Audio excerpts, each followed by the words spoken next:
This is Pam Electric Ghost, and we're live on the air with Judy Morley, Dr. Judy Morley, speaker, author, change agent, and we're going to talk to her today. Welcome to the Phantom Electric Ghost podcast. How you doing tonight? Thank you. I'm doing well.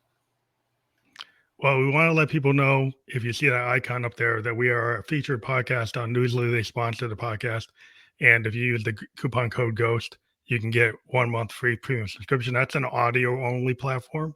So you can check that out. We'll be on there later tonight. If you want to hear the audio only on the go, you can listen to that. And the other thing that we want to let people know is we're actually at episode 1014 with this episode, tracking out on Apple Podcasts since 2016. And we just want to also let people know that we have your Amazon.com book. That's your book, right? The title? Master Yes. Conflict Without Being a Bitch Yes. ebook. And that you'll be able to click through on that and go right to Amazon. Right now, it's just the words, but when we're published, you'll be able to every platform that's a URL that's clickable. So Awesome. that'll allow people to check that out. And then also today, what we're going to talk about is we're going to get into building a culture of optimism.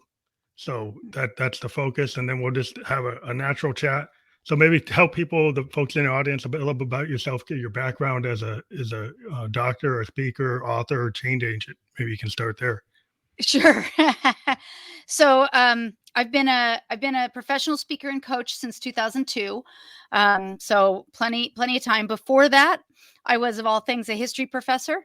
So I loved teaching history, and what I loved about history was that you get to see how humans deal with all sorts of different issues historically. And when you look at it in history, you don't have the politics of today. You don't have the politics of, that was a good situation, that was a bad situation, I like that person, I hate that person. You just have the historical context. And so that gave me a lot of insight into how humans deal with life and deal with things. And so anyway, that's what led me to be a coach. And my goal in life is to just help people really live their best life. So I focused on things like mastering conflict, as my book title says, but also things like overcoming adversity. I myself am a 25-year cancer survivor. So overcoming adversity, navigating change, managing conflict, things like that. So I think that those are the things that trip people up. And Yeah, it's important it's to learn them. definitely, and from my background, I mean, I had when I was 27, I had a level 3 sarcoma, and Oh, goodness. and I'm 56 now, and I survived it. I got through it, and it really changed my life. It was like my crucible moment. And Yeah. before the cancer, I was frightened of public speaking. I would never be in front of the mic doing anything. And after the cancer, I went and started doing poetry readings. I started fronting my band, not just writing the songs, but singing them. And I just changed my perspective. I went overseas, lived in Japan. But the idea is like sometimes a crucible moment happens to you, whether it's cancer or something that's like internal in your head, Yep. like a mental issue or just a pain of some kind of trauma. Yeah. And whether it's physical or mental, it's equal. You still have that trauma, and Yeah. how you handle it. It is interesting how people the way they deal with that trauma, and if they can come out of it. And maybe you Yeah. can talk about like your the idea for your book, like the mastering conflict, because conflict is kind of like that's like the start of a lot of things. As an artist, I use it as like the secret sauce to create my work. Yeah. Yeah. Yeah. I'm really glad you said that, because so many people think conflict is a 4-letter word. Obviously it's not, it's 8. But anyway, people think it's such a bad word because they fear it. We fear conflict, and nobody realizes that without that tension of conflict, nothing grows, nothing changes. No good story happens without conflict. You know that as an Yeah, artist, right? yeah, Nothing happens without conflict. But we're so taught, I think we're just acculturated into thinking that conflict is something that has to be negative, because we aren't taught how to handle it well. So the way we have been conditioned to handle conflict is to get angry, to blame, to point the finger outwards. And it's those emotional reactions that really create the problem, not the conflict itself.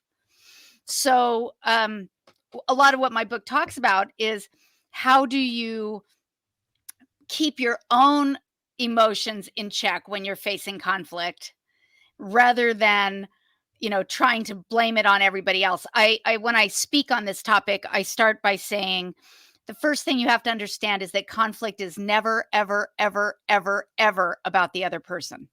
Yeah, it's usually about the inner conflict or yourself. What I always loved the Victorian poets because they came up with all these euphemisms, but the idea of the looking glass. Yeah. Like if you read Yeah. Tennyson, Blake, Wordsworth, all of them, they Yes. have this idea that they look in the looking glass and they see the other you. And Yeah. that other you is who you're actually fighting against most of the time. And it's usually the topic of the Yeah. poem itself is the inner conflict that is causing you to have these issues that make you go and write an epic poem. Right. It analyzes life at like a microcosm level and then a macrocosm level, and then looking at the parallels and creating all kinds of patterns and ways to get at it, but not so obvious. But the Yeah. thing about the whole point is like you have to kind of get to the root cause Yeah. of that trauma. Like if you're somebody that's like self-defeating or you're Yeah. limiting, because Yeah. like you might blame it on everybody else, but it's kind of like you're the one that has the glass ceiling on yourself. Right. Right. Yeah, that's exactly right. I mean, we so often, I'm also a coach in emotional intelligence, and we don't learn how to be emotionally intelligent.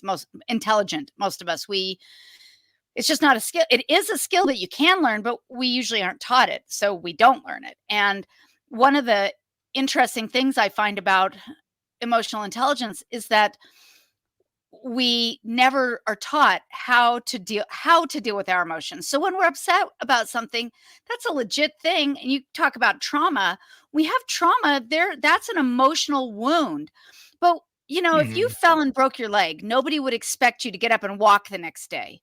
But if you go through an Yeah. emotional trauma, people expect you to just show up like nothing happened. And so we never give ourselves time to heal those wounds. And when we don't heal those wounds, they come out in inappropriate and unexpected ways. And that usually ends up with conflict. Yeah, I mean that's the kind of problem we see in the news every day. We get people that are triggered, but it was Yeah. way before that trigger. They weren't handling that trauma. Like so Right. suddenly everybody all people see is the trigger that Yeah. caused them to do the incident. But Right. behind everything, there's always a whole path of Yeah. all these things that didn't get resolved because they didn't go to the therapist. They didn't talk it out. They just built it up until they explode. Right. Because Yeah. nobody tells you, like, it's not just math, arithmetic, reading. There's like, how do you act in a civil society? How do you have empathy? How do you have sympathy? How do you have Yeah. sympathy for yourself? And not just, Yeah. and nobody teaches you these things. They say, oh, suck it up. You talk to your grandpa, they Exactly. say, suck it up. Don't worry about it. You're push, you don't like, well, are you going to be a man or are you going to do it? Like, it's like you get to talk to the older generation. They just tell you like, oh, just push all that down.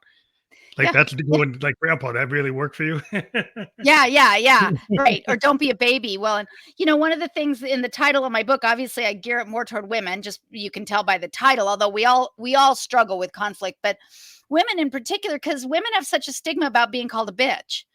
And Mm, when women have shown up especially in the workplace, as just strong, yeah, driven professionals, we have this social idea that women are supposed to be soft and nurturing and cuddly and that's thing, and many women struggle to reconcile being soft, feminine, cuddly, nurturing, all those things with being powerful and direct yeah, and getting the things they need out of life rather than sacrificing for everyone else. And so the way that tension within them frequently does come out, like you said, it's like bottled up.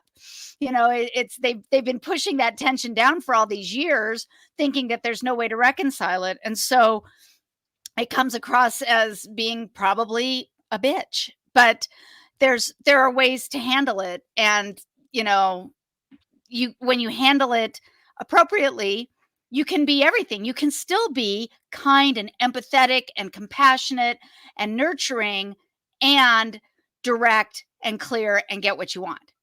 Yeah, because I mean, if you think about over the Henry Ford or the Elon Musk, with the if you take their properties and you say, well, you apply it to a woman and you didn't tell somebody, but this Yeah. person's very abrupt. This Yeah. person's very well. Then suddenly you get the B word, but does anybody call an Elon that?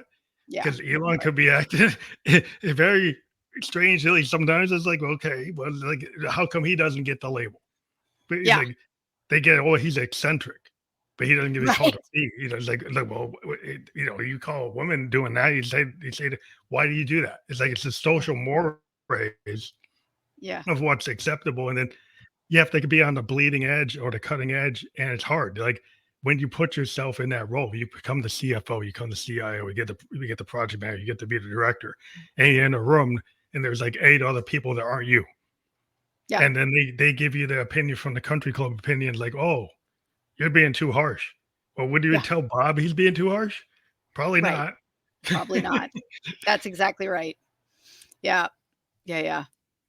Yeah, so that's an interesting thing because you have to kind of deal with that boardroom mentality. I deal with it too in a different way because I walk in the room, I'm in software design, and there's not a Okay. lot of people that look like me, even to this Uh-huh. in this age. There's Yeah. still not a lot of people. And I walk in the room, and then they immediately have like these opinions that are just Mhm. based on what I look like walking in the room. Yeah.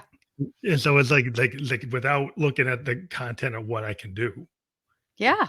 they get Well, these yeah. preconceived notions. So it just that they have to deal with that, understanding that reality is there. How do you handle that without getting like bent out of shape and say, well, you're the angry young man because you're ticked Right. off. It's like, well, you can't, the angry young man doesn't work. I tried it.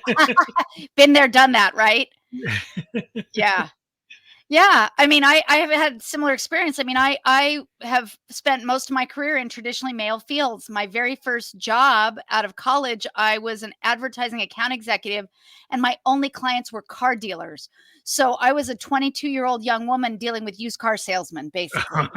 Um, Yeah, and then before I was 30, well, at 37, I got a PhD and was a college professor. And you don't think of a college professor, maybe today a little more, but you don't generally think of a college professor as a 37-year-old woman. You think of a college professor as, the old guy with the tweed blazer and the and the patches on his beard. sleeves. Yeah, and the Yeah, beard, and got a hat and smoking a cigar, like exactly. I Yeah. got And tenure, I can say what I want. that's exactly right. That's exactly right. So yeah, so I was frequently accused of being a bitch, and I had to figure out, like, was that going to bother me? And that's one of the things I say in my book. I say, I have these 5 strategies I want to give you that will allow you to get what you want, because the subtitle of my book is Get Results Without Losing Your Cool. Mhm. So I say in my book, I have these 5 strategies I'll give you so that you can master conflict without being a bitch. But most importantly, if someone does call you a bitch, I hope you don't care. Yeah. You know, It's usually about them. It's about them. It's not about exactly. you. Like you gotta take it. It's like when you're an artist, like you put your stuff out there, we think it's like this is our baby, our piece of work, and then somebody hater goes on a blog, Yeah. and then they're not even a musician, and they're saying all this stuff, and I've had musicians like take it to heart. It's like, well, who is that guy? Yeah. Like that guy's not even a musician, and Right. he's gonna go up and down on you, and you're gonna take that to heart for the next 2 weeks. It's like he doesn't know what he's talking about. Right. He's just doing that to get because the negative feedback gets a lot of numbers. Yeah. So he's just trying to get the numbers on his traffic. It's like you just keep on doing what you're doing and don't let it roll. Because Right. like, yeah, there's a bunch of other people that dig it. But you're spending Yeah. all this time because the other person doesn't dig it. It's like, well, who cares? There's Right. a bunch of other people that dig it. So just keep on going. Right. Yeah. And I think social media, has just made that amplified. It used to be, if you were an artist and you got a bad review, it showed up one day in, one publication. Now it's everywhere, right? Yeah, it goes like it gets cascades. But then they have different opinions. You get different editors that have different opinions. And Yeah. they don't always give the same opinion. So one place, Pitchfork will say this, Spin will say that, Rolling Stone Yeah. says this. It's like they all say different things. It's like, so it's like, it's like one place is like, oh, you're a hero. The next place, oh, Right. you're done. It's like, well, Right. like who do you care about? Well, yeah, and how do you and how do you reconcile that? How do you you don't. And so that's why you have to find that kind of inner drive, that inner um confidence and, sense of self. Yeah, it's just mastering like the conflict in a workplace is difficult. Some people like myself, as I was a road warrior and I was always flying around, and I said, you know what, that's not for me. So now I Yeah. work from home, and I did it for like 20 years. And Yeah. then finally one day I said, you know what, I jumping in the Uber and jumping on the plane, being somebody Monday through Thursday, doing that all the time to satisfy the upper guys, upper echelon people in the room. They Yeah. said like I had to do that to show my worth. I said, no, I Right. don't. Right. I said I don't have to do that because then I can do things I want to do, like this podcast. It's like I can Yeah. do my art. And so I decided I can bridge what they want versus what I want. Yeah. It doesn't have to be 90% tilted to what they want. I can actually start to push in 50% of what I want. Well, and I would argue that we're all more successful in all areas of our life when we're doing what we want. When we're being fulfilled, because happy people make more happy people. Yeah. I mean, if that's probably like the source of a lot of conflict, is like if you're not happy, Yeah. then it's like the law of attraction. Like if you're Yeah. out there kind of prickly and really down, then what you get is that more of that comes to you. But Absolutely. if you're more on a positive outlook and you look at things like it's not the glass half full, or half empty, it's like half full, and you have opportunities. Like a lot of times, it's like people look for perfection, and there's this idea in music like there's no bad note. It's how you Mm. respond to that bad note. If you Mm. take that bad note and nobody knows you actually played it, then you have found a way to actually handle that in the present time, rather than Yeah. saying, "Oh, I Yeah. messed up. Let's start again." Yeah. It's how you recover from that moment. Yeah. It says about how you can handle things. Right. Yeah. Yeah. And that goes to, your theme of building a culture of optimism. I mean, I love that you mentioned the law of attraction, because the more optimistic you are, the more optimistic people you draw to you. And the only thing that I caution about is what I call a spiritual bypass. When we go through something, we have to deal with it. We can't just cover it over and say, oh, I'm fine, like we were talking about earlier. you Mhm. know so you've got to be optimistic at the same time that you are realistic about something you have to deal with. Yeah, um you learn your lessons learned. Like, if you y- don't learn from your lesson, like, if you don't learn from the mistake and you yeah. act like, well, you never hit it or Right. it didn't happen, it's like not that it didn't happen, it's like how you address it's like life lessons. Because Yeah. the way you get to the next level is like you build up on all the things you've ever done. And you Yeah. can look at them as mistakes or you can look at them as steps on the ladder. Right. So if you look at steps on the ladder, it's just getting you to the next thing. And it's, yeah, not that you don't look at it and say, maybe I could have done this better, but I'm not going to obsess about it. But I'm Right. going to say I could have done option A, B, C, Yeah. and maybe I would have different outcomes. Well, and Right. I like to I like to quote um this thing called the Stockdale paradox. And it's named after guy Admiral James Stockdale. He was the highest ranking POW in the Vietnam War. And Mhm. he actually ran for president, and the vice president, I should say, in the 90s sometime. But Oh, I think I remember his name. Yeah. yeah, James Stockdale. But somebody interviewed him and said, so 10 years you were a prisoner of war, and you were in charge of, keeping all of the other prisoners, keeping their morale up in the worst of conditions when people thought, the United States had forgotten about them. Who didn't make it? And he said something really surprising. He said, the optimists. And the interviewer said, Oh, wow. what? And he said, the optimists, because they wouldn't take a realistic assessment of their situation. They would say, oh, well, we'll be out by Thanksgiving. And then Thanksgiving would come and go and they weren't out. And then they'd say, well, we'll be out by Christmas, and Christmas would come and go and they wouldn't be out. And then we'll be out by Easter. And finally, they died of a broken heart. And he said that the key to surviving and to having a true optimism is you have to have a realistic assessment of how bad your situation is. At the same time, you have a bedrock faith that everything will turn out okay in the end. And yeah, that's a good point. yeah, and I love that. And so it's become known as the Stockdale paradox, because you can't just hide from things that are happening. You have to say, wow, this is bad. Like I coach entrepreneurs, and so if your business is going south, don't just say, oh, well, we just need to sell more.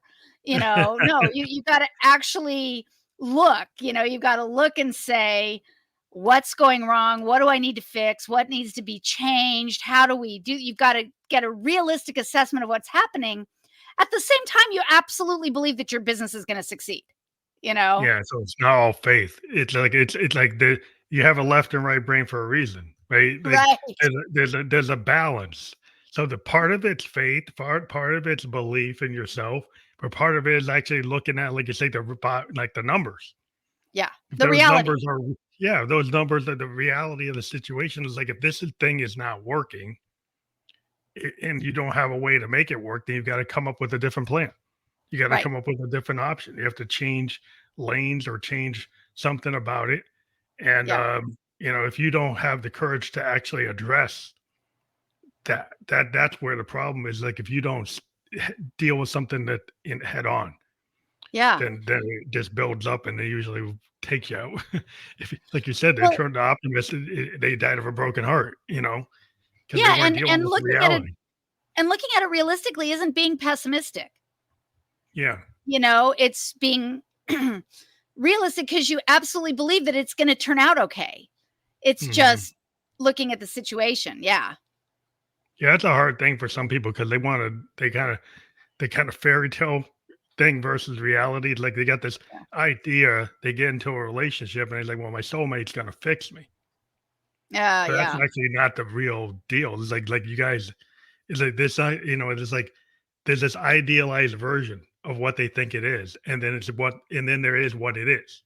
Yeah. And it's Yeah. like, if you don't handle like what it is, and you think, like, you don't make the steps to make it what you want it to be, it's just not Yeah. gonna be, magic isn't gonna happen Yeah. without work. Like, yeah, incremental, something that you can actually do is more Yeah. realistic than the fantasy that suddenly magically it's going to happen.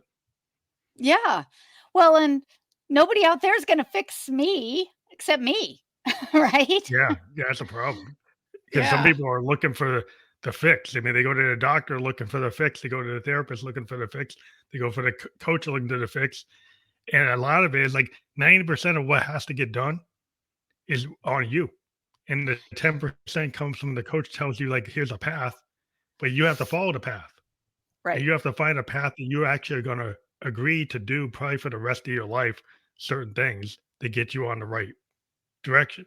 Because the quick Yeah. fix is a fad. And if it's not sustainable, it's not going to work. Yeah.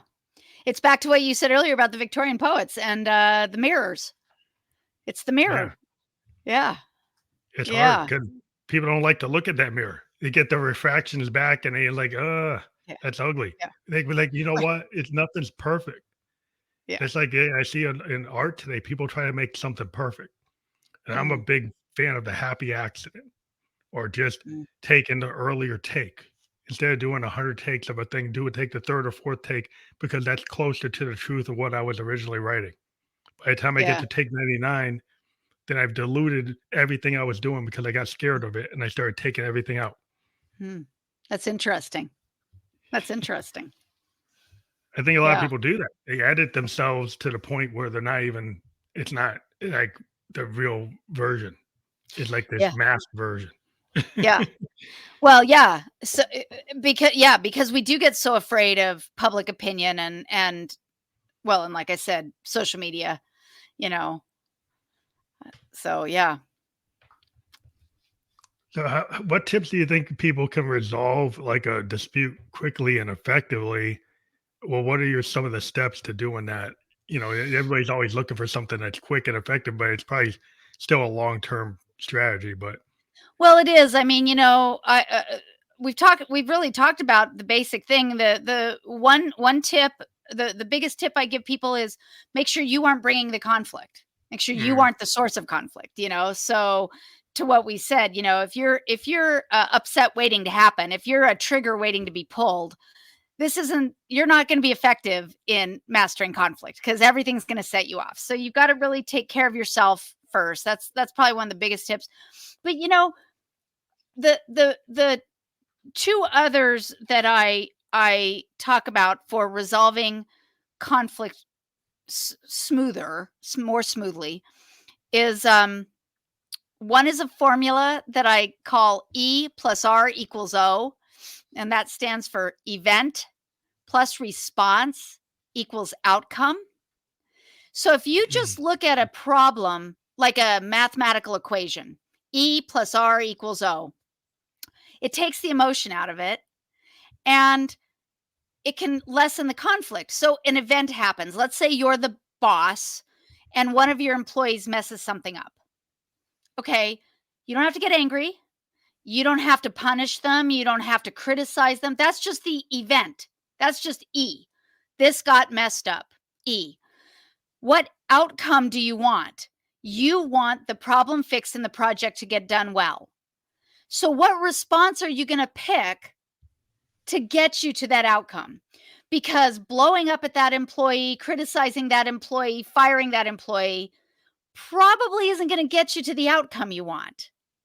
So, if you just look at it like a mathematical equation and take all the emotion out of it, E plus R equals O, it really helps you not fly off the handle or create more conflict in the situation. And if you sit down and talk to the person and they get upset, that's just a new event, E. So what R are you going to pick to get the outcome you want, which is to get them calmed down and to be a productive member of the team again? So you just got to, so that's the one tip I give people. And the biggest one in all of that is tell the truth. The real truth, not your perception of the truth. We take so many facts and pad them with opinions that it's crazy. In the example I just used, the truth is your piece of the project didn't get done on time. That's the truth. But what we say instead is you messed this up, you missed the deadline, you didn't do it right, whatever. So if you can peel back all the opinion and just tell the truth, then you can get somewhere. Otherwise, you're just arguing over point of view. Yeah, it's a lot of times the people with their emotion, like if you can de-escalate by being less emotional and Yeah. deal with the pure kind of algebraic facts, is that a fact or is it not?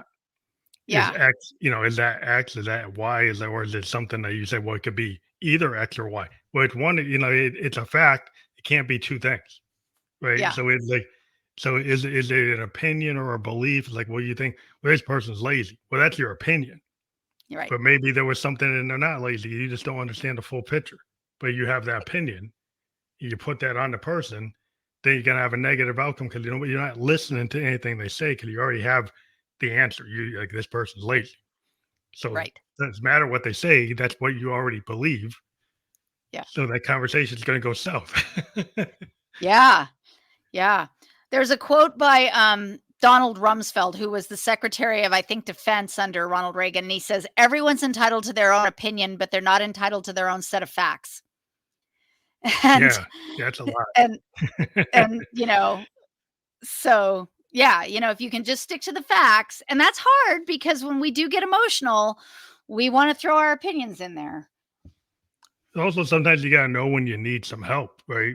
Sometimes you need assistance trying to understand something because like you're so into it that you can't see it because you're too involved. So you need like a arbitrator Yeah.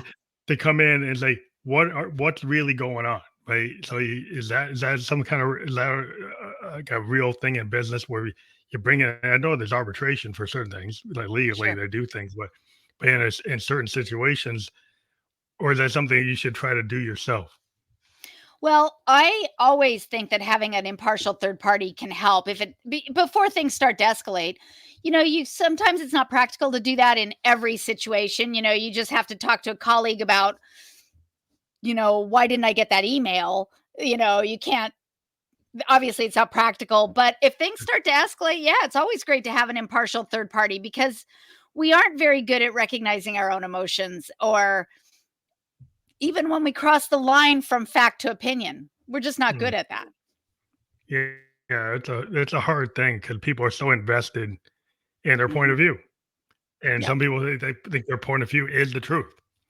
Right. So if their point of view is the truth, well, then you're gonna that's a hard fight because like they're not gonna take any other varying point of view. And when you're in any organization, the human beings, I think they all have their own ideas. But Yeah, and oh, people are more invested in their point of view. Some are more invested than others. I mean, there are personality assessments that you can take that tell you how flexible, how rigid you are in your opinions. But if you're, working with someone, I have a business partner who's incredibly stuck to his point of view, just stuck. And so everything is opinion and it's usually negative. And when I say, well, not necessarily, it's an argument. And, yeah, it's um so people are just they're all over the spectrum. So you just, the best thing you can do is make sure that you don't let that affect your own outlook, your own point of view, and, and keep going back to the facts. it's also good to make a good assessment of like what kind like if you're in an organization and you start to make an assessment like what type of personalities are in this room. Yeah. Right. So if you actually like try to do it without trying to put too much of an emotional point of view, but like a realistic point of view, like what type of person is this? Is this the person that's like is very rigid? And he's Yeah. like you're not gonna say something negative. It's like other than they're very rigid.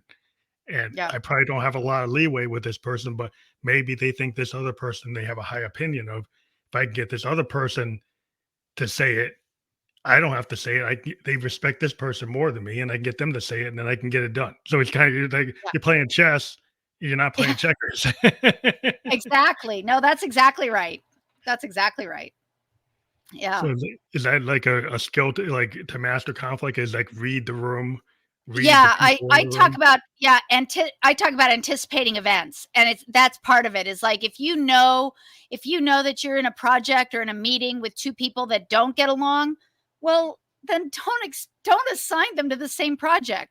Or if you know that there are two people, like you said, where if one of them says that the other one's always going to believe it, well, use that to your advantage because that can help stop conflict before it starts. If there's someone that every time they open their mouth, everybody else in the room cringes, don't have them present the big idea. Yeah, It's just, anticipate these things. And when you're in a role of leadership, you should be able to know your team well enough to know that if you have the emotional intelligence to watch them and take them in kind of from an objective point of view, like you said, as an assessment more than as your own personal judgment. yeah. That's that kind of emotional intelligence is like it's not always taught. And there's No. like if you're consulting with like people in that suite, if you go in as a consultant, you're like, I can see that this leader lacks like emotional intelligence. It's like, well, how can I Yeah. get them to build that up? Like, Yeah. is there any training that we can give to this person to get them in a better spot, or we have to live with where they are? Yeah, unfortunately, when you're talking about going up into the C-suite, sometimes you have to live with where you are. But the good thing about that is that it really helps your emotional intelligence having to work with a leader who doesn't have any because you really got to step up your game to, be able to survive in that Environment. context. Yeah, Yeah. 'cause yeah, sometimes it's like there's no change in it. Like, so but you can adjust you, Yeah. and you can adjust your point of view. So if you know you're not going to be headbutting against it, Yeah. you change. Like it's like, well, I'm going to be like water, like Bruce Lee. Like I'm going to figure out how to do it, but like he's not going to perceive I'm doing it, but I'm going to Yeah. do it in an elegant way. So it's how you approach things to like it's okay. You know, a lot of times I deal with stuff like on project to project. I'm a consultant. I get to the next thing. I kind of said, well, I don't own this thing. This company owns this idea. I'm trying to help them, but Right. I'm not going to take it personal. If they Yeah. decide not to take every, like I'm giving them advice, I give them options. I take option 1, 2, 3, or they Yeah. go to another consultant, take option something else, and like, Yeah. well, they didn't take it. I'm not going to get if you take it to heart and get all bent out of shape. Sometimes you have to deal with the events as they are, and then learn how to Yeah. handle them and not like stress. Yeah. Because stress is so much stress today. Like, how do you find a way to decompress, shake it off, figure it out? Is that Yeah. that part of the thing is figuring out how to handle stress? Yeah. That is a huge part of emotional intelligence and a huge part of mastering conflict, because nobody nobody is at their best when they're stressed out. And it's like compounding things. If you're already stressed out by things in your home, or other areas of your life, and then there's something that happens at work, you're not going to handle it well. Mhm. That's human nature. That's not a personal failing. That's just kind of what is. They say in 12 step, in Alcoholics Anonymous and other 12-step things, they say that you're more likely, if you quit drinking, you're more likely to start again. And they use the acronym HALT if you're hungry, angry, lonely, or tired. Mhm. And I would say the same thing about conflict. You're more likely to bring on a conflict if you're hungry, angry, lonely, tired. So take care of yourself first. Don't, Yeah. don't let yourself get so depleted, so burned out, so tired. Part of when I had cancer, what 20 I guess was 25 years ago. Coming up on the end of it was 25. My last chemo was December 1st, 1998. So I'm coming up on 25 years of being done. But at the time, my life was insane. I had a 3-year-old daughter. I was married, living in a suburb of Denver, Colorado, but I was getting my Ph.D. in New Mexico. I was What? commuting every week to New Mexico, staying there 3 nights a week, coming home, being the perfect wife, the perfect mother, the perfect hostess, the perfect everything on the weekends, and then going back and being the perfect graduate student. I was on a funded fellowship, so I was taking on extra work, and I had a part-time job at the university, and I was crazy. My life was horrible, and so, gee, what a shock that I got sick, and had I just been paying attention to myself and what I needed, and not letting myself get so depleted, we'll never know if it might have made a difference, but I really think it would have. So it's so important that we take care of our own emotional well-being first. Yeah. A lot of people feel that, it's just part of our society that you have to put yourself on that razor edge Yeah. and you don't listen to your body because you're supposed to go through it. You got to Yeah. pay your dues. You got to go through something that, like, sometimes your body will tell you. Like, I was a cancer survivor as well. Yeah. Your body tells you like there's a problem, Yeah. and the world tells you like, well, you're supposed to just suck it up. It's like, well, sometimes you can't. Like Right. with a cancer, like you can't suck it up. Like you need help. You have to reach Yeah. out. You have to actually change things. They have to do Right. things. And a lot of times people don't have something as as apparent as cancer, but there are things just as powerful going Yeah. on that can take them out in Yeah. the same way, and they just don't see it because it's not on the chart. Yeah. They can see like, oh, I got a sarcoma. It's like, well, you don't see that problem that's like building because Yeah. like it's not measured in the same way, but it's still there. So I have to ask you, did you have little taps on your shoulder before you were diagnosed with cancer? Like little hints that something was going wrong that you ignored? I was getting really tired. I'm 27 years old, and I was like very tired. People telling me I was pale. I was, Mm. bruising easily, and Mhm. there was like my eyes looked bloodshot, and I wasn't drinking or doing anything that would do that, and so I went to get a test, and then they saw it, and I'm like, wow. Mm. And it's like a lot of times people my age, they wouldn't even go to the doctor. It says I actually, would go to the doctor, but there's a lot of kids 27 years old. I don't need a doctor. I don't need healthcare. But Yeah. luckily I had it. But Yeah. there's this idea you're invincible. Right. And a lot of the kids around me, I actually lost some friends that were like, they were so shocked that at my age I got it. They were scared and they kind of disappeared because I think they were scared of their own mortality. Not Yeah. that that was going to give them cancer, but they were kind of scared, like, wow, that was too real for them. So Yeah. they couldn't handle it. I had the same thing. Yeah, I was 33, so I was a little older than you were, but yeah, I was 33 and yeah. Yeah. And it's funny because we just ignored it, right? I mean, um you ignore it and suck it up like you said. I love that phrase. You suck it up until you can't anymore. Yeah, there's a point where you can't. There was a point where the diminishing returns and I couldn't ignore it. Mhm. And I had an outward sign where I actually had a cyst that started, you could see it on my back. And I was Mm. like, wow.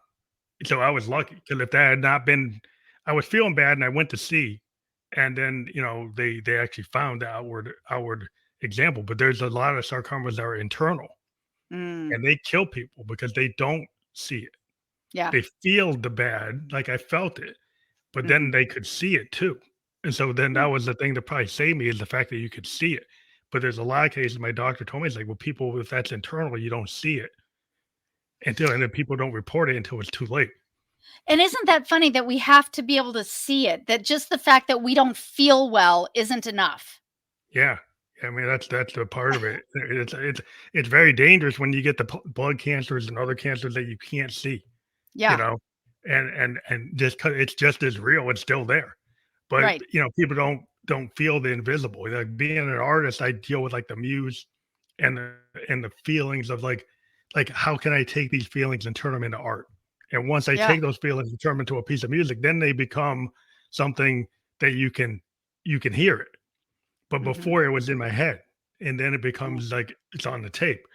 And so Right. then they to be able to be an artist, that art therapy where the painter, the poet, the musician, the actor, they take that feeling that other Mhm. people don't know what to do with, and it's very cathartic to turn it into Mhm. a piece of art because then you Yeah. kind of work through it and you know what you were feeling and you put it into that moment.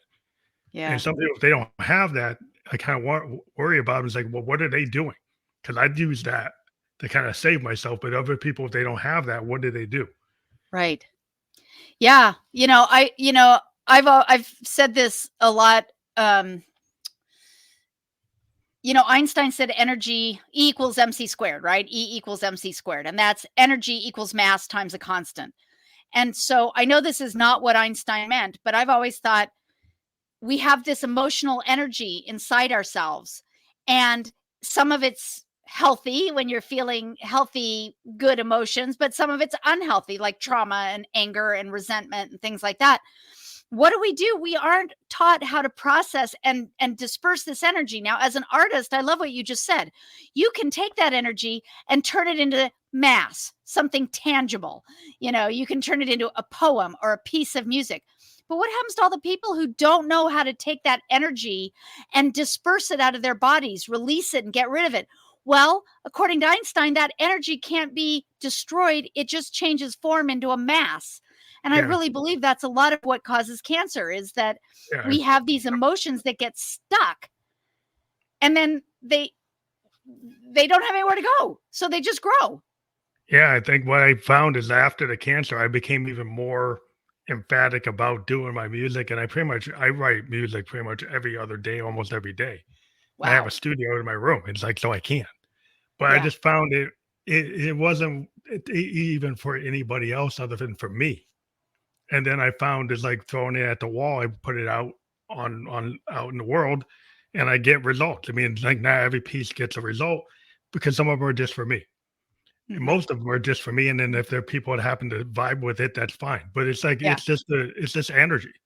It's just Right. sound is energy. I deal with waveforms. I'm a synthesis. So I take sine waves and cosine waves and Mm. square waves, and I use oscillators to create brand new tones from scratch. Oh, that's And then cool. use them to build my songs as like sound paintings. So I have these ideas in my head and I get my oscillators to match what I'm hearing in my head. And then I Yeah. create these sound paintings of Yeah. what the sound could represent. And I love that. it feels really good when you create that way because you can take the melancholy, you can take happiness, you can take anger, and you can put it all into different forms. You use punk aesthetic, Mhm. funk, Yeah. disco, heavy metal, psychedelia, all the different forms represent kind of how you feel at the moment.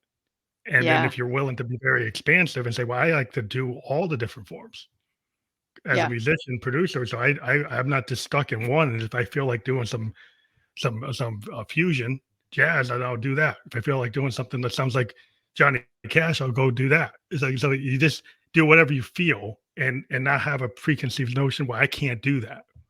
Yeah. Well, why not? Just do whatever I feel like. Right. Right. Right.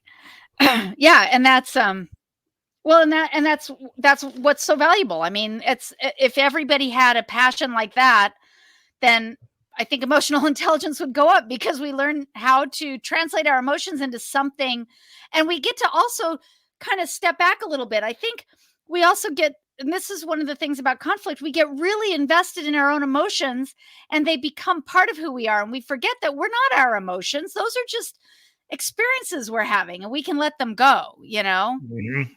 So, Yeah, a lot of people, they never let it go, and they yeah, let it build into that mass that becomes like a cancer, or becomes like a mental cancer that makes them behave, like they suffer from anomie, this like sociological term.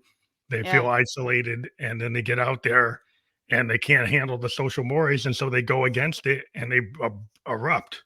right. And then you're like, wow, what happened? Well, yeah, Yeah, because they're afflicted with anomie. They're not handling their emotions. It's like a yeah, cancer. It builds and then it metastasizes yeah, out socially. And then you're like, wow, what's so negative? How did that happen? But it's like when you trace the stories on most of these events, you can trace things like, wow, you could actually map it out when you look yeah, at the person's history. It's like it's not sure. just a out of nowhere.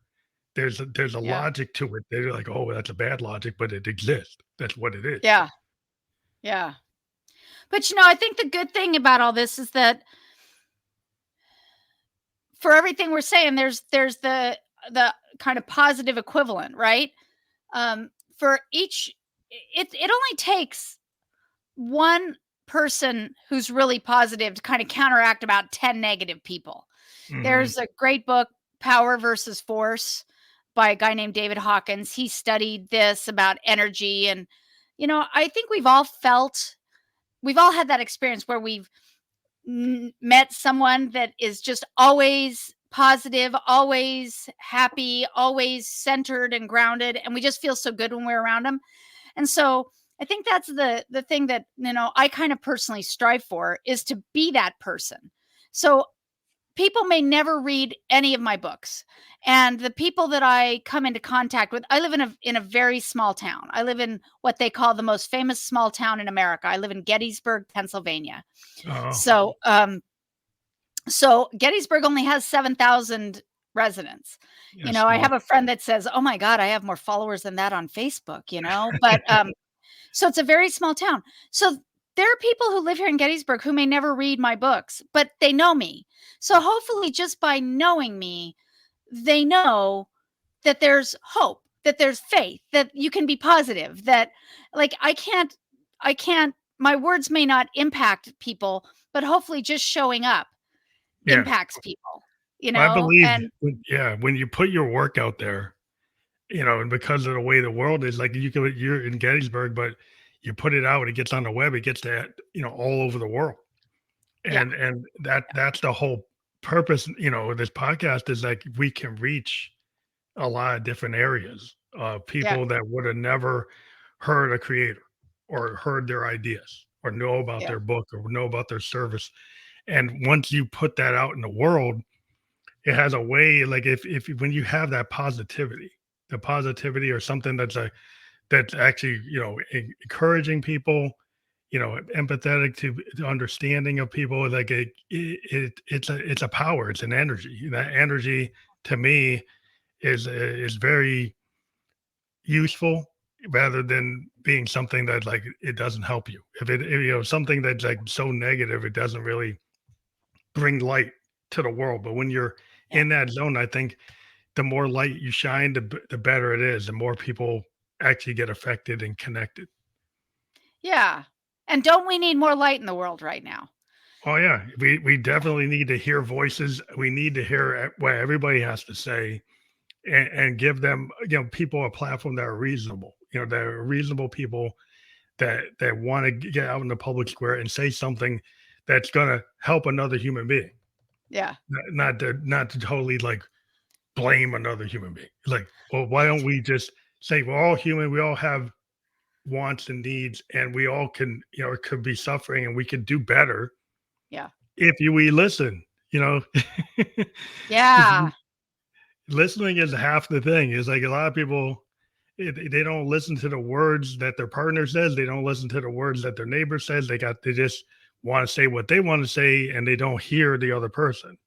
Yeah. If you can actually start to listen to the other person and not be Yeah. so into your own thing, Yeah. They're just then waiting to speak.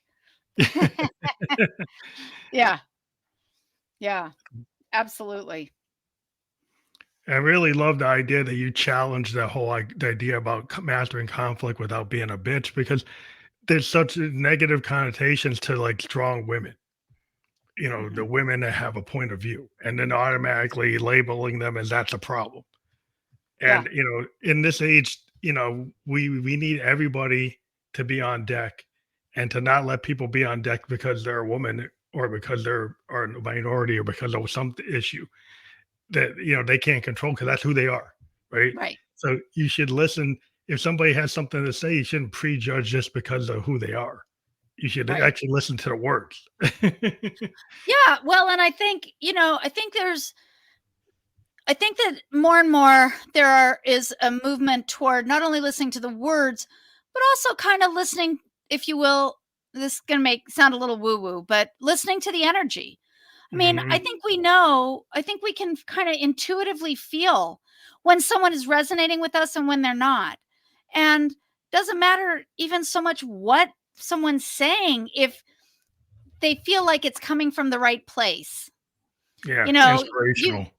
yeah, and you said something earlier about not wanting to speak up when we first started this, and I think there are a lot of people who don't like being out there in front of the microphone, and so they may not ever have a platform or may not ever want to talk to a group, but their energy and just talking to the people they do influence will be enough, Yeah, you know.